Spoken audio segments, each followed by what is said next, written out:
आता वळूया पुढील बातम्यांकडे. संरक्षण मंत्री राजनाथ सिंग आज छत्रपती संभाजीनगर दौऱ्यावर आहेत. दुपारी 4:30 वाजता विशेष विमानानं ते शहरात पोहोचतील. सिडको परिसरामध्ये कॅनॉट इथल्या उद्यानामध्ये उभारण्यात आलेल्या वीर शिरोमणी महाराणा प्रताप यांच्या अश्वारूढ पुतळ्याचं अनावरण सिंग यांच्या हस्ते होणार आहे. मुख्यमंत्री देवेंद्र फडणवीस यांच्या उपस्थितीमध्ये होणाऱ्या या कार्यक्रमानंतर संरक्षण मंत्री उद्योजकांशी संवाद साधणार आहेत. त्यानंतर ते विशेष विमानानं लखनौकडे रवाना होतील.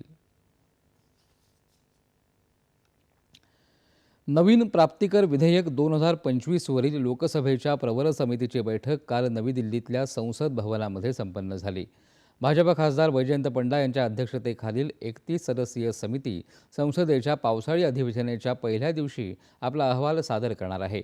प्राप्तिकराशी संबंधित कायद्याचं एकत्रीकरण आणि सुधारणा करण्याचं उद्दिष्ट या प्राप्तिकर विधेयकामध्ये ठेवण्यात आलं असून संसदेच्या अर्थसंकल्पीय अधिवेशनाच्या पहिल्या टप्प्यामध्ये हे विधेयक लोकसभेमध्ये सादर करण्यात आलं.